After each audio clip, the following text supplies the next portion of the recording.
আম্মাজান হযরতে আয়েশা রাদিয়াল্লাহু তাআলা আনহা বলেন, আমি যখন মায়ার নবীজির মৃত্যুর সময় হলো, আমি মায়ার নবীজির নিকটেই ছিলাম। আমার মায়ার নবীজির নিকটে তাকিয়া আমি দেখলাম আমার মায়ার নবীজির মাথা মুবারক থেকে পা মুবারক পর্যন্ত ঘেমে গেছে। মৃত্যুর সময় যখন আমার মায়ার নবীর পুরাটা অঙ্গ ঘেমে গেল, আমি আয়েশা তখন বুঝলাম মৃত্যু বড় কষ্টদায়ক, মৃত্যু বড় যন্ত্রণাদায়ক। আল্লাহর নবী নিজে বলেন, ও আয়েশা,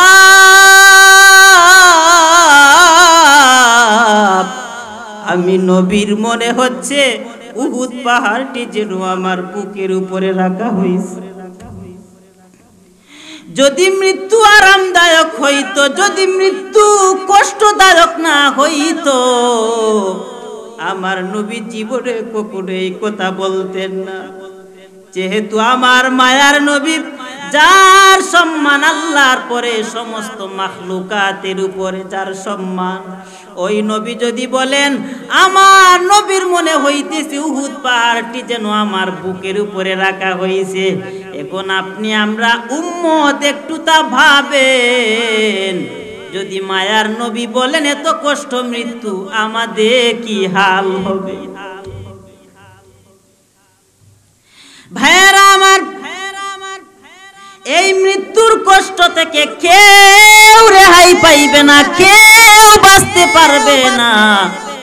কিন্তু মৃত্যু, মুমিন বান্দার মৃত্যুকে আমার আল্লাহ কষ্টকে আরামে পরিণত করে দিবেন আমার আল্লাহ। কুরআন এবং হাদিস থেকে সমস্ত উলামায়ে কেরাম কুরআন এবং হাদিস থেকে কথা বলে বলে ওয়াজ করেন জাতিকে, কথা ঠিক। কিন্তু আরেকটি, যেটা মানুষকে ওয়াজ করে, মানুষকে কথা বলে বুঝাতে হয় না, বরঞ্চ মানুষ এই জিনিসটা দেখে ইস্তেফাদা হাসিল করতে পারে, নিজে নিজেই একটা ওয়াজ সেটা থেকে পেয়ে যায়, আর সেটি হয়েছে মৃত্যু, মৃত্যু, মৃত্যু। আমার কথা কি বুঝেন? ভালো করে বুঝবেন। যখন আপনার সামনে একটি লাশ থাকে, লাশ, একজন মানুষের লাশ থাকে, আপনি দেখবেন এই লাশটি আপনার সামনে থাকার পরে এই লাশ আপনাকে ওয়াজ করে বুঝাতে হয় না যে এই যে মানুষটা দুনিয়া থেকে চলে গেছে, এই মানুষটা যখন এই মানুষটা দুনিয়া থেকে চলে গেল, তাহলে তুমিও একদিন দুনিয়া থেকে চলে যাবে। এটা এই মৃত ব্যক্তি কথা বলে বলে তোমাকে বুঝাতে হয় না, বরঞ্চ তুমি নিজেই এই মৃত লাশটাকে দেখিয়া তুমি বুঝতে পারো এই লোকটা আজকে চলে গেছে, আমিও একদিন এই দুনিয়া থেকে চলে যাব, দুনিয়াতে থাকতে পারবো না, কথা ঠিক কি না? তাহলে বুঝা যায় মৃত লাশ এটা মানুষকে কথা না বলে ওয়াজ করে, কথা না বলে ওয়াজ করে। আর কুরআন এবং হাদিস থেকে উলামায়ে কেরামরা কথা বলে বলে ওয়াজ করে। ভাইরা আমার, এই মৃত্যু সম্পর্কে আপনাদের সামনে ভাঙ্গাচোরা কিছু কথা বলবো। রাসূল করিম সাল্লাল্লাহু আলাইহি ওয়াসাল্লাম বলেন, মানুষের জন্য এই যে এত সুন্দর করে মাইক প্যান্ডাল, এত সুন্দর আয়োজন করে ব্যবস্থাপনা করে মানুষকে যে ওয়াজ করা হয় বিভিন্ন বিষয়ের উপর, এসব কিছুর দরকার হতো না। কেবলমাত্র মানুষের জন্য যথেষ্ট ছিল যে তার মৃত্যু হবে, মৃত্যু মানুষের হবে, এই কথাটা যদি তার জেহনের মধ্যে থাকে, তাহলে এটাই তার ওয়াজের জন্য যথেষ্ট। সুবহানাল্লাহ বলবেন না? এটাই তার ওয়াজের জন্য যথেষ্ট। কাফা বিল মাউতি ওয়াইজা, তোমার জন্য যথেষ্ট যে আমার একদিন মৃত্যু হবে, আমার একদিন মৃত্যু হবে। কথাগুলো খেয়াল করে বুঝবেন। আমি জানি অনেকে এখানে বসে আছেন যে বক্তার সুর কেমন, টান কেমন, এরকম অনেক চিন্তাধারা নিয়ে অনেকে বসে আছেন। ভাই বুঝেন, সুর দিয়ে কথা বলা যাবে, কিন্তু শুরু থেকে শেষ পর্যন্ত আপনি কথাই যদি শুনে গেলেন, কানটাকে মজাই দিয়ে গেলেন, ওয়াজ থেকে কোনো ইস্তেফাদা হাসিল করতে পারলেন না, বাড়ি পর্যন্ত আপনার ওয়াজটা নিতে পারলেন না, আমলে পরিণত করতে পারলেন না, একটু জবাব দেন, এই ওয়াজের দ্বারা কোনো ফায়দা হবে? হবে না। শেষ পর্যন্ত বুঝেন, আপনারা বলতে বাধ্য হবেন যে যাই হোক ওয়াজ থেকে কিছু একটা পেয়েছি। শুনেন, মানুষ যখন এই মৃত্যুর কথা স্মরণ করবে, তার ভিতরে একটা বিনয় চলে আসবে, একটা ভয় চলে আসবে। তখন যদি সে নামাজ তরক করে, কিন্তু ভয়, মৃত্যুর ভয় অন্তরে আসার কারণে আর নামাজ ছাড়বে না। যদি রোজা তরক করে ছেড়ে দেয়, মৃত্যুর ভয় যদি অন্তরে থাকে, তাহলে কখনো রোজা ছাড়বে না। অন্যায় অবিচার কাজ, অশ্লীলতা, আহাজারি, লুটতরাজি, মারামারি, খুনাখুনি, সুদের সাথে লেনদেন, জুয়ার সাথে লেনদেন, মদের সাথে লেনদেন, এই সমস্ত যত কুকর্ম কাজ আছে, এই সব কিছু ছেড়ে দিত। যদি তার ভেতরে এই ভয়টা ঢুকাইতো যে আমার একদিন মৃত্যু হয়ে যাবে, কথা ঠিক না? মৃত্যু হয়ে যাবে, এই কথাটি যদি তার অন্তরে ঢুকাইতো, তাহলে কখনো তার দ্বারা অন্যায় অবিচার কাজ হওয়া সম্ভব না। মৃত্যু তো তোমার অবশ্যই হবে। ভাইরা আমার, এই দুনিয়ার মধ্যে যারা কুকর্ম করে, যারা অন্যায় করে, যারা অবিচার করে, তারা মনে করে তারা এই দুনিয়ার মধ্যে চিরকাল থাকবে। না না, এই দুনিয়াতে কেউ চিরকাল থাকতে পারবে না। এজন্যই আল্লাহর রাসূল সাল্লাল্লাহু আলাইহি ওয়াসাল্লাম হযরত ইবনে উমর রাদিয়াল্লাহু তাআলা আনহুর কাঁধের সাথে হাত দিয়ে বলেছিলেন, ও ইবনে উমর, তুমি এই দুনিয়াতে এমন ভাবে চলবা যেন তুমি একজন মুসাফির। এই হাদিসটি বুখারী, তিরমিজি, ইবনে মাজাহ শরীফ সহ একাধিক হাদিসের গ্রন্থে এসেছে। কুন ফিদ দুনিয়া কাআন্নাকা গরীব আও আবির সাবিল, তুমি এই দুনিয়ার মধ্যে এমন ভাবে চলো যেন তুমি একজন মুসাফির। মনে করেন আপনার এই গ্রাম থেকে আপনি ঢাকা গিয়েছেন, বলে থাকেন, আমার কথা বুঝে থাকলে বলেন, আপনি যে আপনার গ্রাম থেকে ঢাকা গেলেন, আপনার প্রয়োজনীয় আসবাবপত্র ছাড়া আপনার পরিবার নিয়ে কি আপনি ঢাকা যাবেন? কথা বলেন না কেন? ঢাকা যাবেন না, আপনার প্রয়োজনীয় জিনিস নিয়েই শুধু আপনি ঢাকা যাবেন। কেন? যে প্রয়োজন শেষ, আবার আমাকে ফিরে আসতে হবে। ঠিক তদ্রূপভাবে এই দুনিয়াতে আল্লাহ সুবহানাহু ওয়া তাআলা আপনাকে একটা নির্দিষ্ট সময় পর্যন্ত পাঠিয়েছেন, একটা উদ্দেশ্য দিয়ে পাঠিয়েছেন। সময় শেষ, আবার তোমাকে চলে যেতে হবে। এর মানে দুনিয়াতে যতদিন থাকবো মুসাফিরের জিন্দেগি আমাদেরকে কাটাইতে হবে। আর আমরা বুঝি না, না বুঝিয়া মুসাফিরের জিন্দেগি তরক করিয়া বাহাদুরের মতো ক্ষমতা পাইয়া মানুষের উপর নির্যাতন, আলিমদের উপর নির্যাতন, মাজলুম আলিমদেরকে মারাত্মকভাবে কটাক্ষ করা হচ্ছে, কষ্ট দেওয়া হচ্ছে, বিভিন্ন রকম অনেক অসহায় মানুষকে কষ্ট দেওয়া হচ্ছে। এর কারণ কি? ক্ষমতা পেয়েই মনে করেছে জীবনে আর ক্ষমতার ছাড় আমাদের ছাড়তে হবে না, মৃত্যু আমাদের হবে না। অথচ একদিন তাদের মৃত্যু আসবে, এই মৃত্যুটা ভালো মৃত্যু আসবে না, লাঞ্ছিত, অপদস্থ, একদম নিকৃষ্ট মৃত্যু তাদের হবে। কথা কি ঠিক না? ভালো করে বুঝেন, মৃত্যু আসবে। মৃত্যু ছাড়া এই পৃথিবীতে কেউ নাই, কেউ থাকতে পারবে। পৃথিবীর মধ্যে বিভিন্ন বিষয়ের উপর মানুষের মতামত আছে, মতানৈক্য আছে, কিন্তু মৃত্যু কেবলমাত্র একটি বিষয়, যেই বিষয় নিয়ে কারো কোনো মতানৈক্য নাই। সবাই এটা বিশ্বাস করে যে মৃত্যু অবশ্যই আমাদের একদিন হবে। আল্লাহ কে বিশ্বাস করে না যে আল্লাহ যে একজন আছেন, এই কথাকে বিশ্বাস করে না, কিন্তু মৃত্যু যে হবে এটা বিশ্বাস করে। কেন? সামনে দেখতেছে তার দাদা চলে যাইতেছেন, সামনে দেখতেছে তার বাবা চলে যাইতেছেন, আত্মীয় স্বজনরা দেখতেছে সামনে চলে যাইতেছে, এজন্য মৃত্যু বিশ্বাস করে। কিন্তু আল্লাহ যে একজন আছেন এটা বিশ্বাস করে না। এরকম নাস্তিক অবশ্যই আছে। ভাইরা আমার, মৃত্যু অবশ্যই হবে, এই নিয়ে কারো কোনো মতানৈক্য নাই। এজন্য কবি বলেন, মাউতু কাসিন কুল্লু নাফসিন শারিবু কবরু বাইতিন কুল্লু নাফসিন দাখিলু কবরু বাইতিন কুল্লু নাফসিন দাখিলু মাউতু কাসিন কুল্লু নাফসিন শারিবু। মৃত্যুর পেয়ালা তোমাকে অবশ্যই পান করতে হবে, আর কবর নামক ঘরে অবশ্যই আমাদেরকে প্রবেশ করতে হবে। কেউ কবর নামক ঘরে প্রবেশ না করে থাকতে পারবে না। অবশ্যই তোমাকে কবর নামক ঘরের মধ্যে প্রবেশ করতে হবে। মৃত্যু তোমাকে গ্রাস করবে, যেখানেই থাকো, যেথায় থাকো, যে অবস্থায় থাকো।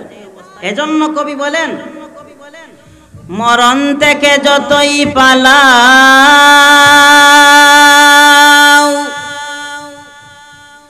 মরণ তোমায় লইবে গিরি,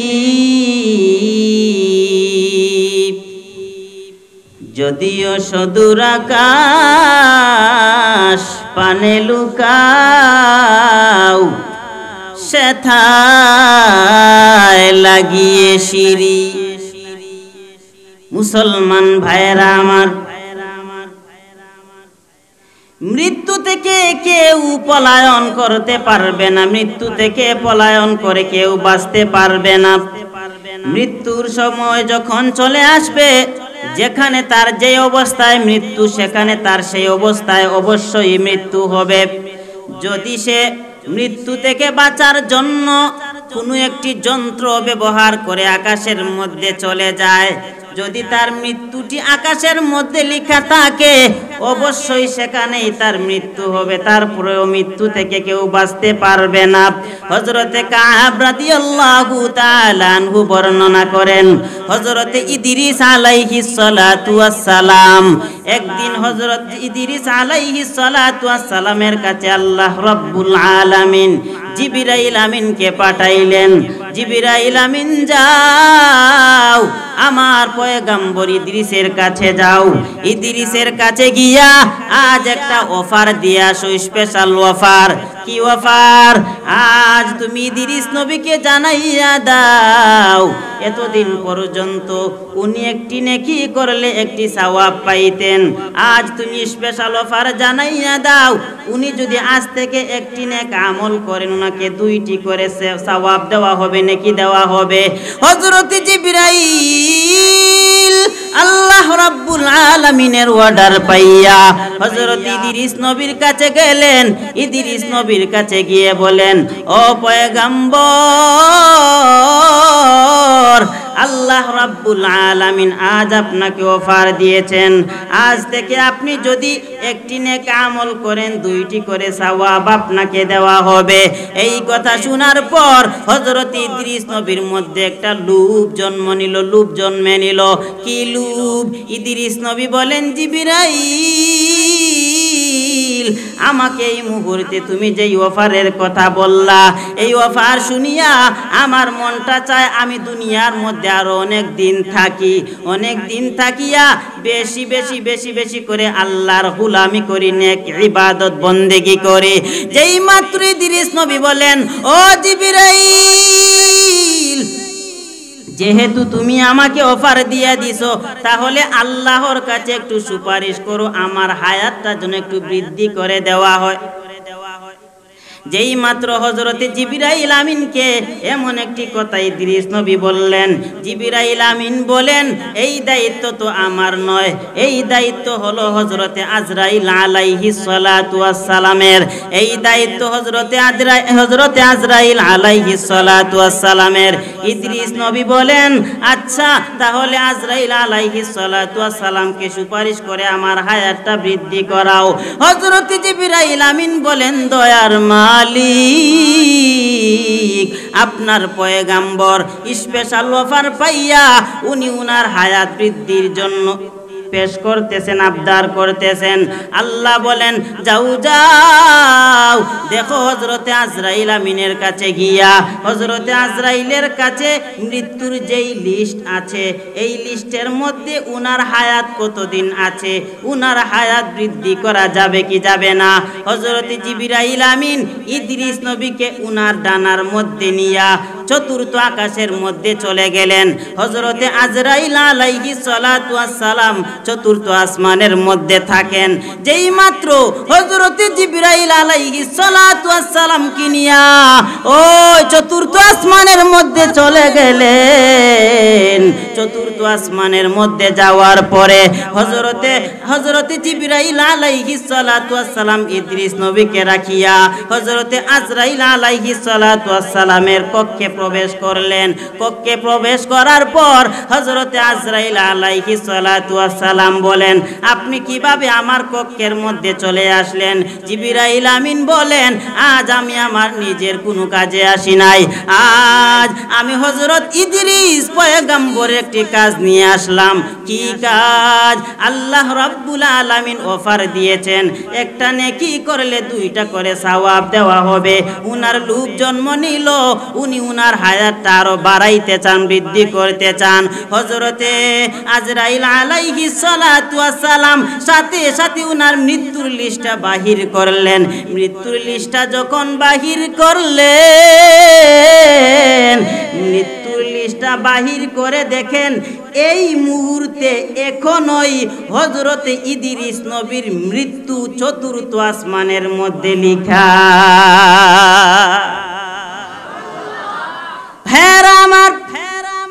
ইদ্রিস নবী আশ্চর্যান্বিত হয়ে বললেন, সুবহানাল্লাহ। এই মুহূর্তে ইদ্রিস নবী কোথায়? আজরাইল আমিন আশ্চর্যান্বিত হয়ে বললেন, এই মুহূর্তে ইদ্রিস নবী কোথায়? জিবরাইল আলাইহিস সালাতু ওয়াস সালাম বলেন, চতুর্থ আকাশে। হযরতে আজরাইল বলেন, আমি বড় চিন্তার মধ্যে ছিলাম, এই মুহূর্তে উনি দুনিয়ার মধ্যে, তাহলে চতুর্থ আসমানে মৃত্যু লেখা কিভাবে এটা সম্ভব হবে? কিন্তু দেখা যায় যেই জায়গার মধ্যে উনার মৃত্যু লেখা, আমার আল্লাহ কোনো না কোনো একটা মাধ্যমে উনাকে আগে চতুর্থ আসমানে উঠাইছেন, তারপরে উনার মৃত্যুর সময় লেখার সাথে সাথে উনাকে মৃত্যু ঘটাইছেন। এই ঘটনাটা কি বুঝলেন? মৃত্যু তোমার যখনই হবে, যেই হালতে হবে, মৃত্যু থেকে তুমি কখনো রেহাই পাইবা না। ও আমার ভাই উমাইর গাঁয়ের মুসলমান, ভালো করে বুঝো, মৃত্যু থেকে রেহাই পাওয়ার এই দুনিয়াতে কেউ নাই। যদি মৃত্যু থেকে রেহাই পাইতেন, যদি মৃত্যু থেকে কেউ বাঁচতেই পারতেন, তাহলে তিনি ছিলেন আমার মায়ার নবী, যেই নবীকে আল্লাহ অফার দিয়েছিলেন, ও পয়গম্বর আপনি যদি চান দুনিয়ার মধ্যে থাকতে, তাহলে আপনার হায়াতটাকে বৃদ্ধি করে দেওয়া হবে, আর যদি আপনি চলে যেতে চান, তাহলে আপনাকে দুনিয়া থেকে নিয়ে যাওয়া হবে। আমার নবী বলেন, ও আল্লাহ, যেহেতু আমাকে চলে যেতেই হবে, তাহলে আর দুনিয়াতে থাকার দরকার নাই, আমি চলে যেতে চাই। আমার মায়ার নবীকে অফার দিয়েছেন, থাকতে যদি চান পারবেন, যদি থাকতে না চান তাহলে চলেও আসতে পারবেন। যেই জায়গার মধ্যে নবীও থাকতে পারলেন না, আমাদের মতো উম্মতেরও থাকা সম্ভব হবে না। ওরে ভাই, যদি মৃত্যুর সময়টা দীর্ঘ করার সুযোগ থাকতো, হযরতে সুলাইমান নবীর সময়টাকে বৃদ্ধি করে দেওয়া হইতো। কেন? হযরতে সুলাইমান নবী আল্লাহর ঘর নির্মাণ করাইতেছেন ফেরেশতাদের মাধ্যমে, জিনদের মাধ্যমে। যখন আল্লাহর ঘর নির্মাণ করাইতেছেন, তখন উনার কাছে হঠাৎ আজরাইল চলে আসলেন। আজরাইল আসিয়া বলতেছেন, আপনার এই মুহূর্তে মৃত্যু হয়ে যাবে। সুলাইমান নবী বলেন, আমি যদি দুনিয়া থেকে চলে যাই, আল্লাহর ঘর তাহলে কিভাবে পরিপূর্ণ হইবে? আল্লাহ বলেন, ও নবী সুলাইমান, আমার ঘর কিভাবে পরিপূর্ণ হবে এটা আমি আল্লাহর দায়িত্ব। তোমার যেহেতু মৃত্যুর সময় হয়ে গেছে, এই দুনিয়াতে আর তুমি একটা সেকেন্ডও থাকতে পারবে না। আমার কথা কি আপনারা বুঝেন? কথা কি বুঝেন? আচ্ছা বলেন তো, সুলাইমান নবী যিনি একজন বাদশাহ ছিলেন, কেমন বাদশাহ? যার কথা ফেরেশতারা শুনতো, জিনেরা শুনতো, মাছ শুনতো, বাতাস শুনতো, সুবহানাল্লাহ, পাখিরা শুনতো। এমন একজন নবীর মৃত্যুর সময় আসার পরে আল্লাহর ঘর যাতে বানানো কমপ্লিট হয়ে যায়, এজন্যে আল্লাহর কাছে কি চেয়েছেন? হায়াত বৃদ্ধির কামনা করেছেন, কিন্তু উনি কি আর থাকতে পেরেছেন? পারেন নাই। ইদ্রিস নবী খুব জন্ম নিল যাতে উনার হায়াতটা বৃদ্ধি করে দেওয়া হয়, কিন্তু গিয়ে দেখেন চতুর্থ আসমানে এই মুহূর্তেই উনার মৃত্যুটা অবধারিত। সুবহানাল্লাহ, সুবহানাল্লাহ। ভাইরা আমার, এই মৃত্যু থেকে কেউ রেহাই পাইবে না, রেহাই পাইবে না, রেহাই পাবে না। যেহেতু মৃত্যু থেকে কেউ রেহাই পাবে না, তাহলে মৃত্যুর জন্য সব সময় প্রস্তুতি গ্রহণ করা। আপনার সন্ধ্যা হলে আগামীকাল সকালে আপনি উঠতে পারবেন এই আশা আপনার নাই। যখন সকাল হবে সন্ধ্যা পর্যন্ত আপনি বাঁচতে পারবেন এই আশাও আপনার কাছে নাই। তাহলে কিসের জন্য এত বাহাদুরি, কিসের জন্য এত বড়াই, কিসের জন্য এত তকব্বুরি, কিসের জন্য এত অহংকার? এই দুনিয়াতে অহংকার করে কোনো লাভ নাই। কি নিয়ে অহংকার করবা? এই দুনিয়াতে একদিন এসেছো না পাক পানি দিয়ে, আবার তোমাকে দুনিয়া থেকে চলে যাইতে হবে। অহংকার করার কোনো সুযোগ নাই। যেহেতু তোমার মৃত্যু হয়ে যাবে, তাহলে সব সময় তোমাকে অবশ্যই মৃত্যুর জন্য প্রস্তুত থাকতে হবে। সব সময় আল্লাহর গোলামি করতে হবে, সব সময় আমার মায়ার নবীজির আদর্শ অনুযায়ী চলতে হবে। কার কি হালতে মৃত্যু হয় কেউ বলতে পারে না রে ভাই। সারাটা জীবন আল্লাহর গোলামি করলা, আমার মায়ার নবীর আদর্শ অনুযায়ী চললা। আল্লাহর গোলামি করিয়া মায়ার নবীজির আদর্শ অনুযায়ী চলিয়া মৃত্যুর আগে মনে করেন 50 বছর তোমার বয়স, 50 বছরের মধ্যে 45 বছর পর্যন্ত আল্লাহর গোলামি নবীজির আদর্শ অনুযায়ী জীবন চালাইছেন, কিন্তু বাকি 5 বছর এমন ভাবে তোমার জীবন চললো যে আল্লাহর গোলামিও নয়, নবীজির আদর্শও নয়। দেখেন 45টা বছর আল্লাহর গোলামি নবীজির আদর্শ অনুযায়ী চলেও বাকি 5টি বছর আল্লাহর গোলামি আর নবীর আদর্শ থেকে সরে যাওয়ার কারণে তোমার মৃত্যুটি কষ্টদায়ক হবে, এমনকি তোমার জন্য জাহান্নামও অবধারিত হতে পারে। কিন্তু তুমি যদি 45 বছর আল্লাহর গোলামি নবীর আদর্শ না করিয়া বাকি 5টি বছর যদি পরিপূর্ণভাবে তাওবা করিয়া আমার আল্লাহকে খুশি করতে পারো, বলা যায় না এই শেষ তওবার বদৌলতে আমার আল্লাহ তোমার মৃত্যুটা সম্পূর্ণ সুন্দর আসান করে করে দিবে। ভাই বুঝেন, আমার কথাটি বুঝেন। আপনি সারাটা জীবন আল্লাহর গোলামি নবীজির আদর্শ অনুযায়ী চালাইছেন, কিন্তু মৃত্যুর সময় আপনি দুনিয়া থেকে চলে গেছেন, তাহলে এই সারাটা জীবন আল্লাহর গোলামি আর রাসূলের আদর্শ মানার দ্বারা আপনার বিন্দু থেকে বিন্দু কোনো লাভ হলো না। আর অন্য একজন দেখা যায় 40 বছর 45 বছর আল্লাহর গোলামিও নাই, নবীজির আদর্শও নাই, কিন্তু মৃত্যুর সময় তার ঈমানি মৃত্যু হয়ে গেছে। পরিপূর্ণ তওবা করে খালিস নিয়তে তাওবায়ে নাসুহা করে আল্লাহর দিকে মুতাওয়াজ্জু হয়েছে, ঈমানের উপর তার মৃত্যু হয়েছে। এই জীবন এই মানুষটাই সফল এবং কামিয়াব। কথা ঠিক কি না?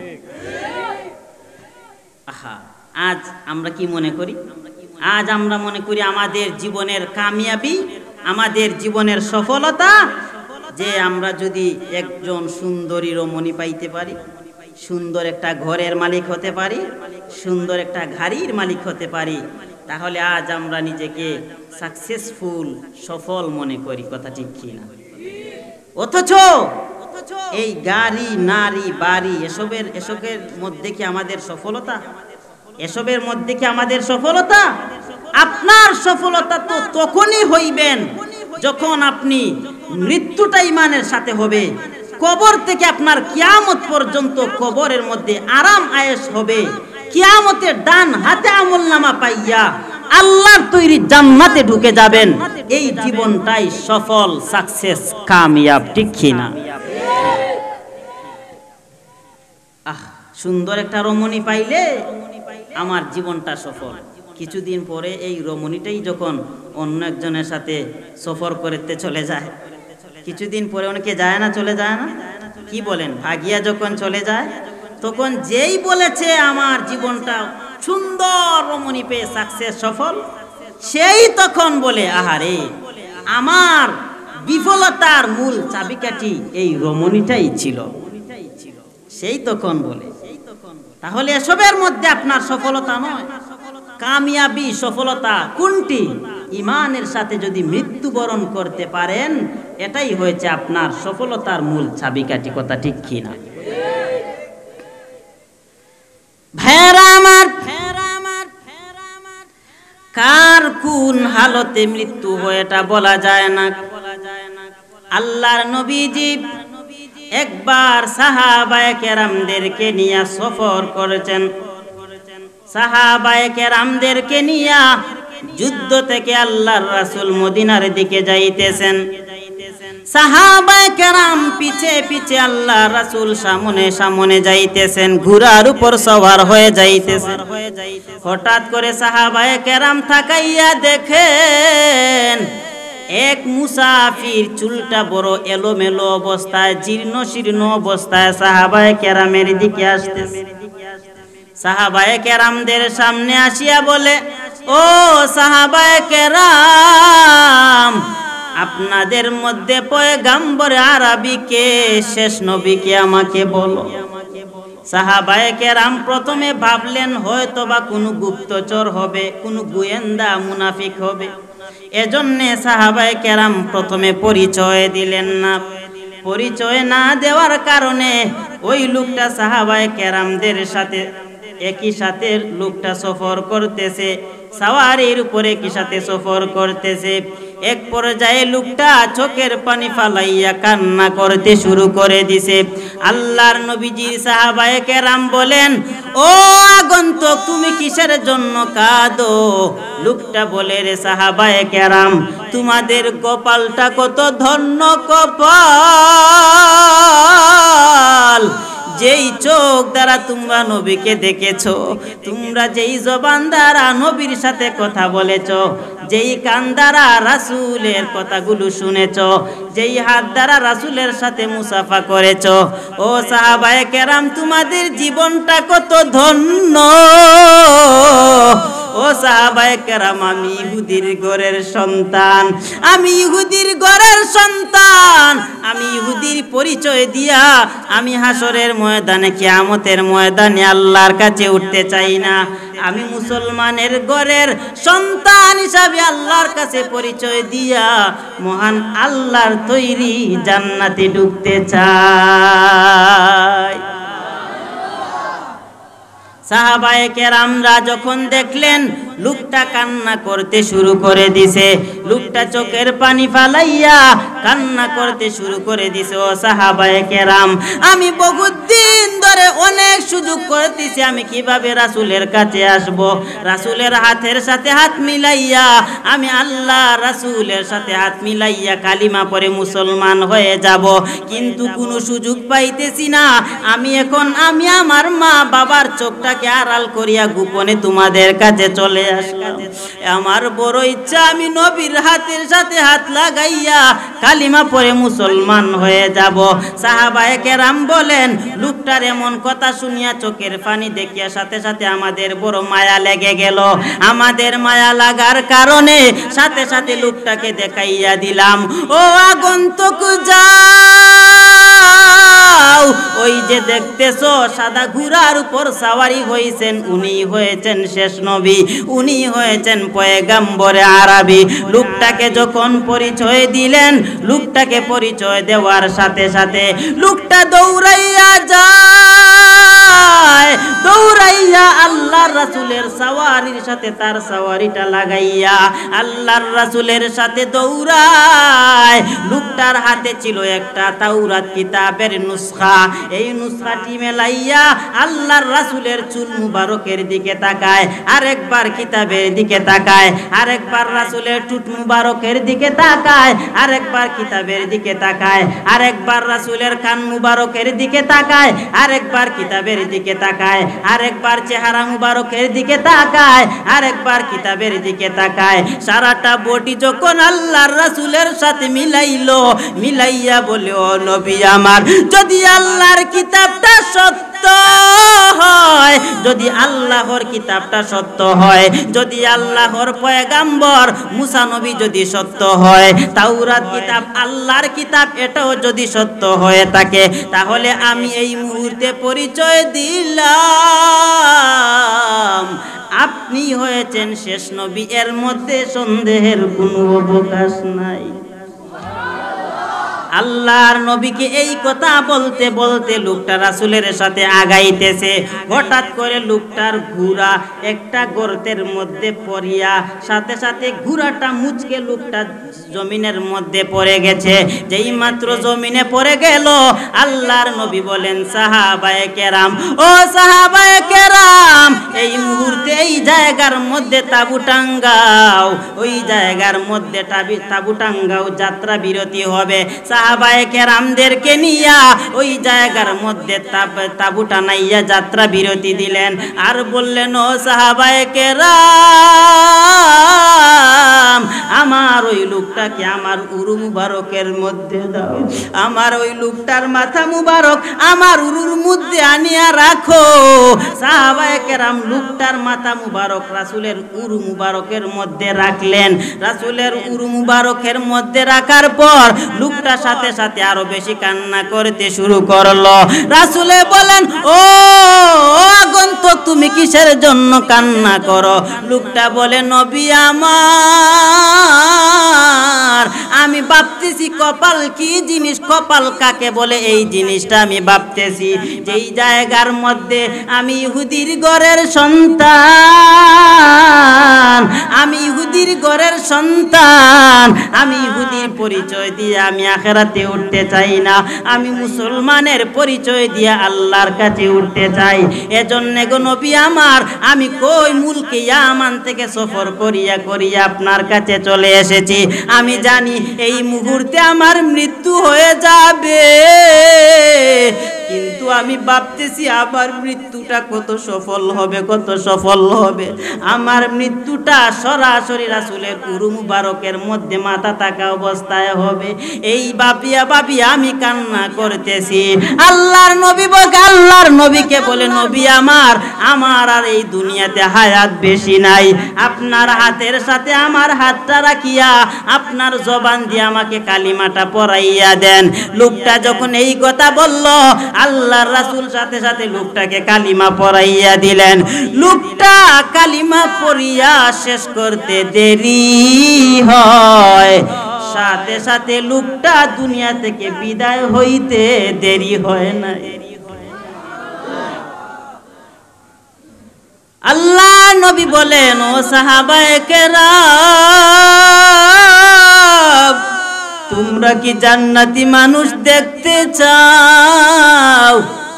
তাহলে ওই লোকটার দিকে তাকাও। আমার ওই সাহাবী এই মুহূর্তে আমার চেহারার দিকে তাকাইয়া কালিমা পড়ে মুসলমান হয়েছে। মুসলমান হইয়া গুনাহ করার কোনো সুযোগ হয় না। গুনাহ না করিয়া আমার উরু মুবারকের মধ্যে তার মাথা রাখিয়া, আমার জবানের সাথে জবানটা রাখিয়া, আমার জবানের সাথে জবান মিলাইয়া কালিমা পড়িয়া কেবল মুসলমান হইল, সাথে সাথে দুনিয়া থেকে চলে গেল। ও সাহাবায়ে কেরাম, আমার ওই লোকটা কোনো গুনাহ করার সুযোগ হয় নাই। এই মুহূর্তে আমি ঘোষণা দিলাম, আমার ওই সাহাবী জান্নাতি, জান্নাতি, জান্নাতি। সুবহানাল্লাহ। সাহাবায়ে কেরাম বড় আগ্রহ নিয়া লোকটার দিকে তাকাইলেন আর ভাবতেছেন, আহারে কপাল কত ধন্য কপাল, যেই লোকটা রাসূলের উরু মুবারকের মধ্যে মাথা রাখিয়া জবানের সাথে জবান মিলাইয়া কালিমাটা পড়তে দেরি গুনাহ না করিয়া দুনিয়া থেকে চলে গেল। ওই লোকটার মতো ধন্য আর কেউ হতে পারে না। আমি কি বুঝাইতে চাইলাম, ও উমাইর গাঁওয়ের মুসলমান, ভালো করিয়া বুঝো, ওই লোকটা দেখো কত ধন্য কপাল, বিদায় রাসূলের উরু মুবারকের মধ্যে মাথা রাখিয়া তার মৃত্যু হয়। আর আপনি ভাবো, আপনি সারাটা জীবন আল্লাহর গোলামি করতেছো, মরার সময় তোমার ইমানের অবস্থায় মৃত্যু হবে কিনা সেটা জানা নাই। আপনি সারাটা জীবন আল্লাহর গোলামি না করিয়া, রাসূলের আদর্শ অনুযায়ী না চলিয়া, মৃত্যুর সময় আপনার অবশ্যই যে আপনার মৃত্যুটা খারাপ হবে সেটাও আপনার জানা নাই। এজন্যে সব সময় আল্লাহর কাছে দোয়া করা, ও দয়ার মালিক আমার মৃত্যুটা তুমি আসানের সাথে দিও, আমার মৃত্যুটা ইমানের উপর অটল অবিচল থাকার তো অবস্থায় দিও, রাসূলের আদর্শ মানার তো অবস্থায় মৃত্যুটা দিও, বেঈমান বানাইয়া মৃত্যু দিও না। সব সময় আল্লাহর কাছে দোয়া করেন, একদিন দেখবেন দোয়া করতে করতে আল্লাহর কাছে কবুল হয়ে যাবে। মৃত্যুর সময় ইমানের সাথে মৃত্যু হইবে, আর এই মৃত্যুটা ইমানের সাথে হইলে তোমার জীবনটা সফলতার সাথে আল্লাহ জান্নাতে ঢুকাইবে।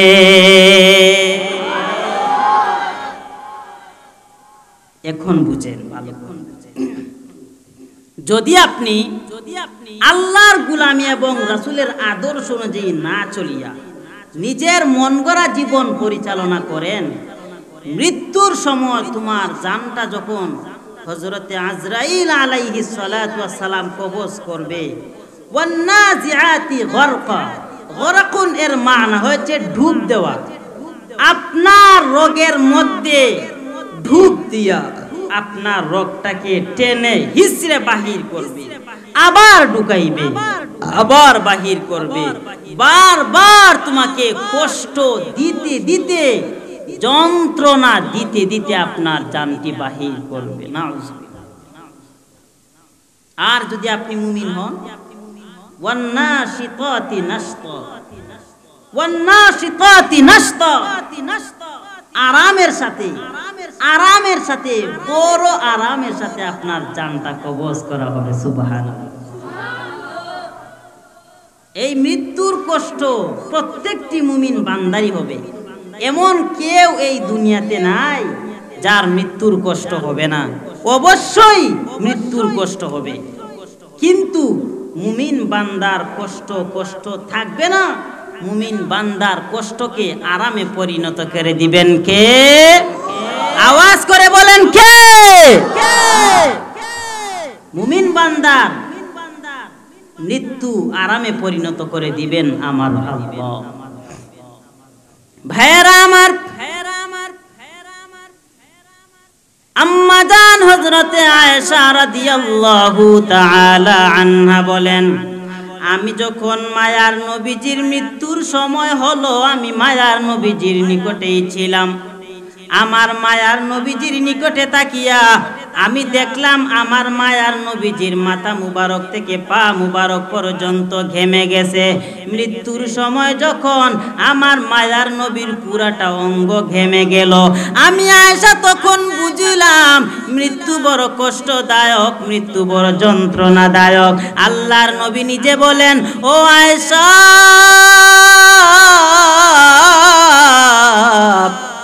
আমি নবীর মনে হচ্ছে উহুদ পাহাড়টি যেন আমার বুকের উপরে রাখা হয়েছে।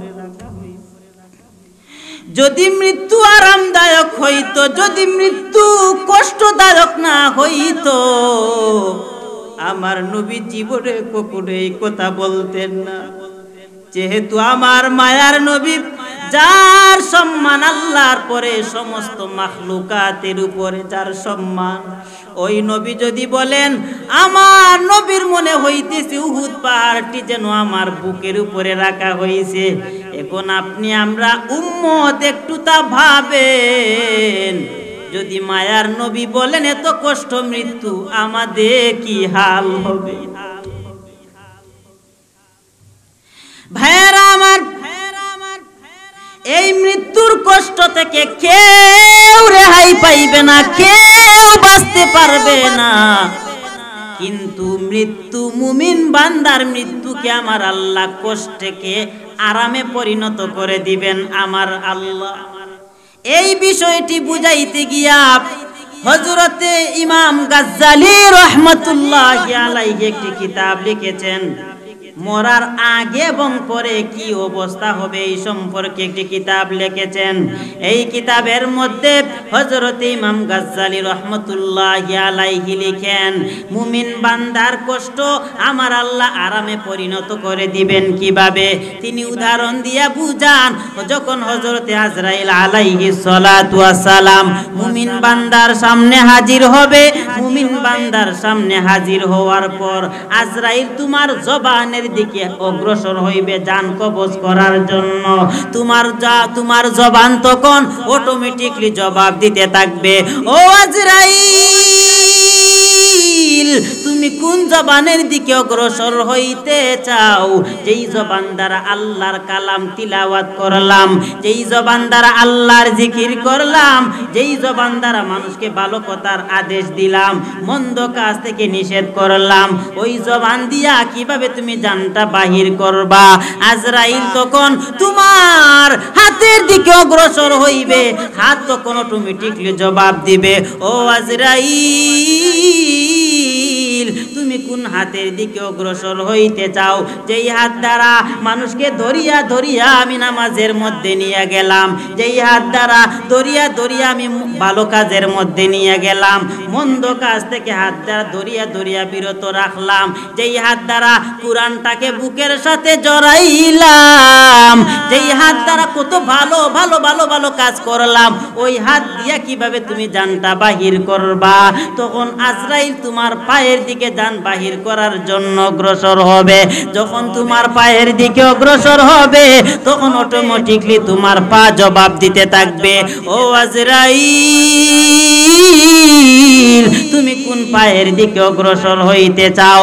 যেই পায়ের দিকে অগ্রসর হইতে চাও ওই পা দ্বারা হাঁটিয়া হাঁটিয়া আমি উমাইর গাঁয়ের মাহফিলে বয়ানে গিয়েছি, ওই পা দ্বারা হাঁটিয়া হাঁটিয়া আল্লাহর ঘর মসজিদের মধ্যে নামাজ পড়তে গিয়েছি, ওই পা দ্বারা হাঁটিয়া হাঁটিয়া মাদ্রাসার মধ্যে ইলম অর্জন করার জন্য গিয়েছি। তাহলে কিভাবে ওই পা দ্বারা তুমি জান কবজ করবা? যখন তোমার বডির প্রত্যেকটি অঙ্গ আজরাইলকে বলে ভালো ভালো ভালো ভালো কাজের উপদেশ দেয়, ভালো ভালো কাজের যখন উপমা পেশ করে, তখন আজরাইল সাথে সাথে আল্লাহকে বলে, আল্লাহ আপনার বান্দার যেদিকে অগ্রসর হই জানটা বাহির করার জন্য সেদিকেই তো আমাকে বাধা দেয়, তাহলে আমি কিভাবে আপনার বান্দার জানটা বাহির করব? আল্লাহ বলেন, আজরাইল যাও, আমার বান্দার মৃত্যুর সময় হয়ে গেছে, আমার বান্দা মৃত্যু থেকে রেহাই পাবে না।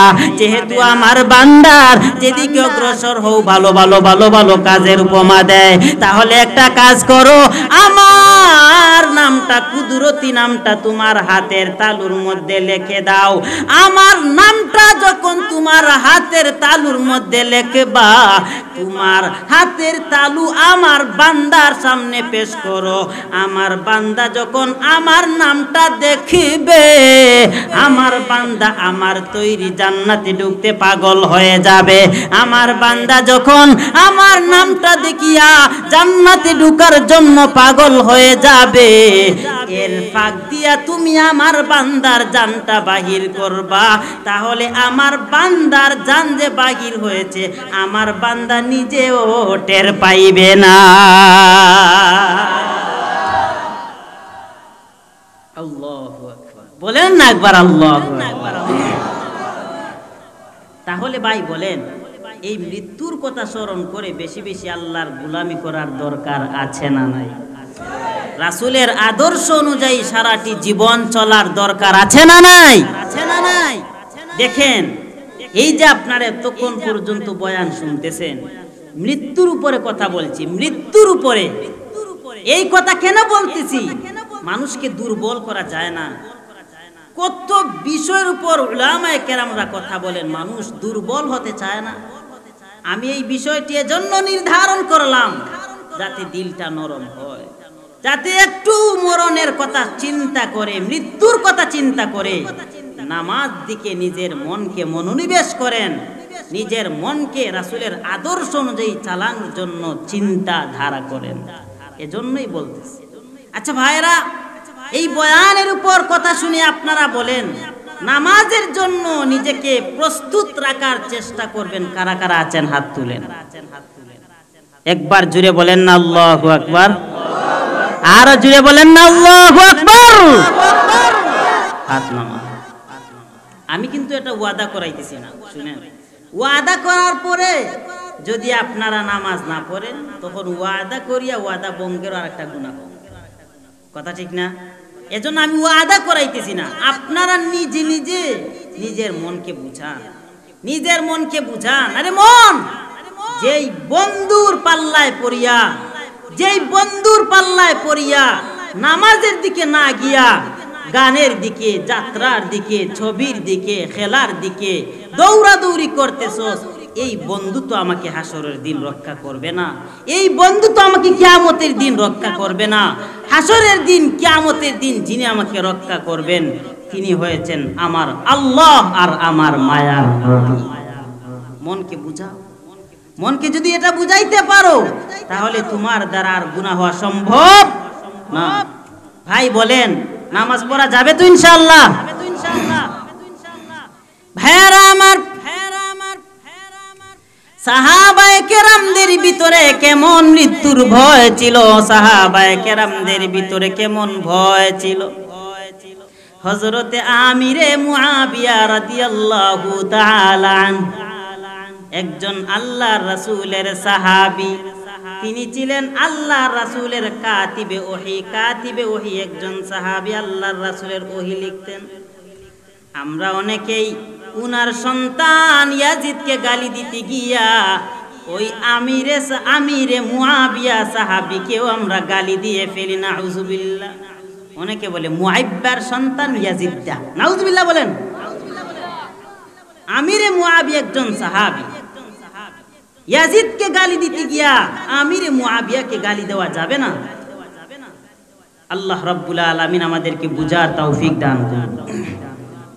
ভাইরা আমার, আমিরে মুআবিয়া রাদিয়াল্লাহু তাআলা আনহু আল্লাহ রাসূল যখন দুনিয়া থেকে চলে গেলেন, হঠাৎ একদিন উনি উনার কুমর থেকে একটা ছোট্ট একটা বোতল বাহির করলেন।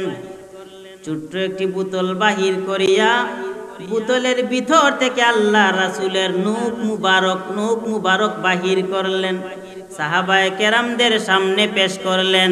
সাহাবায়ে কেরাম বলেন, ও মুআবিয়া, তুমি এই নূক দ্বারা কি করবা? আমিরে মুআবিয়া বলে, সাহাবায়ে কেরাম, আমি আমার এই নূকটা, আমি আমার মায়ার নবীজির নূকটা যখন কাটতাম, এই নূকগুলা মায়ার নবী বলতেন মাটির মধ্যে যেন নূকগুলা আমি পুঁতে রাখি, কিন্তু এই নূকগুলা আমি পুঁতে না রাখিয়া গোপনে ওই নূকগুলা আমি সংরক্ষণ করে রেখেছি। আমার বড় বিশ্বাস, আমার বড় আকাঙ্ক্ষা, আমি যদি মায়ার নবীজির নখ মুবারক গুলো সংরক্ষণ করে রাখি আর আমার কাপনের ভিতরে যদি আমার মায়ার নবীর নখ মুবারক গুলো দেওয়া হয়, এই নখ মুবারকের বিনিময়ে আমার আল্লাহ অন্তত আমাকে কবরের আযাব থেকে মাফ করে দিবে। সাহাবায়ে কেরাম, অথচ তাদের মৃত্যুর কেমন ভয়, কেমন চিন্তা তাদের মৃত্যু। হযরত উমর রাদিয়াল্লাহু তাআলা আনহু বলেন, আমার বড় ভয় হয় আল্লাহ যদি তাম পৃথিবীর সবাইকে জান্নাত দান করেন আর আল্লাহ যদি বলেন একজন মানুষ হবে জাহান্নামী, আমি উমরের বড় ভয় হয় সেই লোকটাকে আমি হয়ে যাই নাকি। ইসলামের দ্বিতীয় খলিফা হযরত উমর, যিনি দুনিয়াতে থাকা অবস্থায় সরাসরি জান্নাতের টিকিট পেয়েছেন, আল্লাহু আকবার।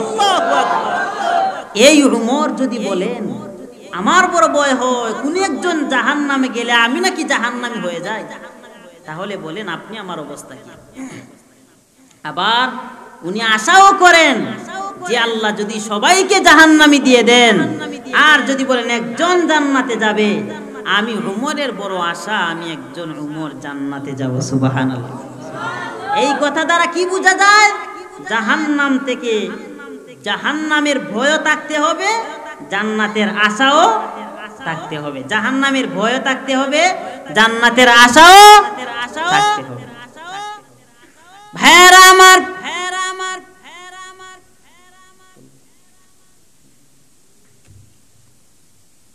ভালো করে বুঝেন, মৃত্যু হয়েছে প্রত্যেকটি মানুষের জন্য। মৃত্যু হয়েছে প্রথম ঘাট হয়েছে মৃত্যু।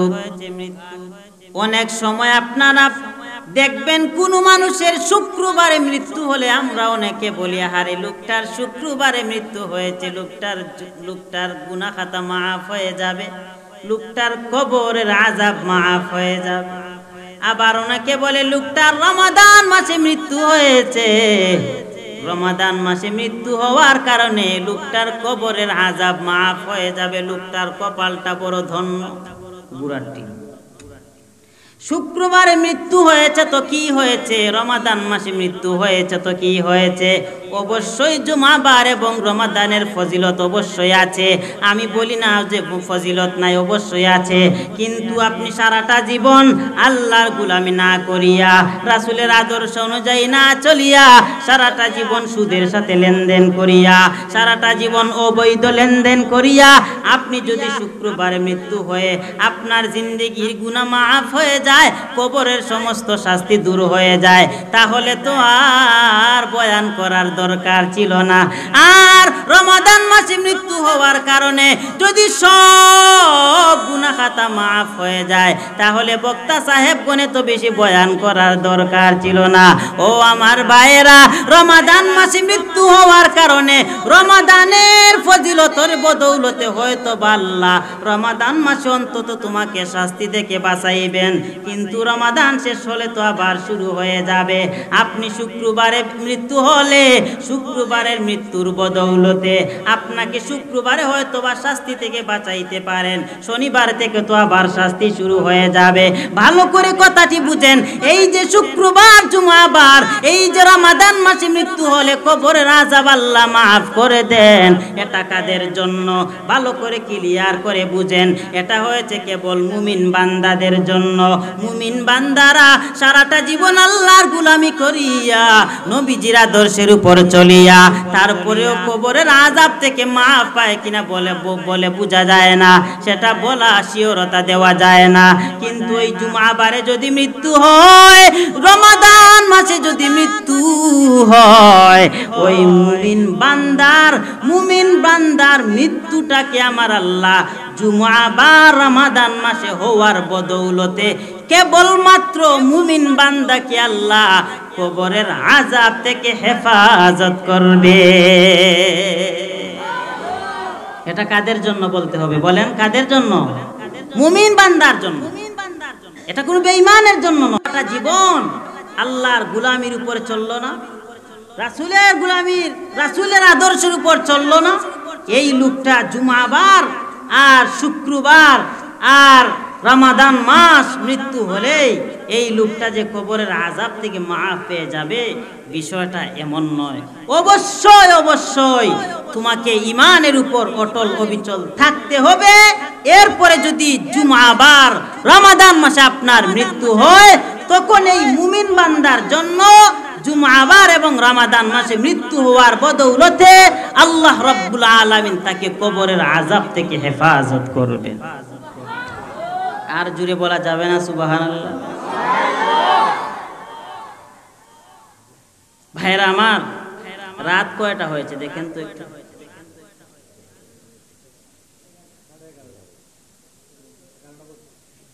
প্রায় 11:30। শুনেন, অতিরিক্ত রাত বয়ান করিয়া যদি ফজরের নামাজ মিস হয়ে যায়, তাহলে এই বয়ানের দ্বারা কোনো লাভ নেই। যদি আপনারা একটু বয়ান শুনিয়া যদি ফজরে জামাতটি পড়তে পারেন, সব ওয়াজের সব এক পাল্লা করলেও ফজরের ফরজ জামাতের সমান হবে না। সুবহানাল্লাহ। তাহলে বোঝা যায় ফজরের ফরজ জামাতের অনেক দাম। এই ওয়াজ মাহফিল এগুলা করিয়া যদি জামাত মিস হয়, তাহলে এই ওয়াজের দ্বারা তোমার বিন্দু থেকে বিন্দু কোনো লাভ হবে না। যাই হোক, ভাঙ্গাচুরা আমি অযোগ্য মানুষ, কিছু কথা বললাম। আপনাদের কাছে আমি দোয়া চাই, আপনাদের জন্য দোয়া করি। আল্লাহ সুবহানাহু ওয়া তাআলা আমি অযোগ্য গোলামকে যেন কবুল করেন, আপনাদেরকেও যেন আল্লাহ রাব্বুল আলামিন আল্লাহ দ্বীনের উপর অটল অবিচল থাকার তৌফিক দান করেন। আল্লাহর গোলামি রাসূলের আদর্শ অনুযায়ী জীবন পরিচালনা করার জন্য তৌফিক দান করেন। যদি আল্লাহর গোলামি এবং রাসূলের আদর্শ অনুযায়ী জীবন চালাইতে পারেন, ইনশাআল্লাহ ইনশাআল্লাহ ইনশাআল্লাহ দুনিয়ার প্রত্যেকটা ঘাটে ঘাটে আপনি সম্মানী হইবেন, মরার পরে হাসতে হাসতে জান্নাতে চলে যাবেন।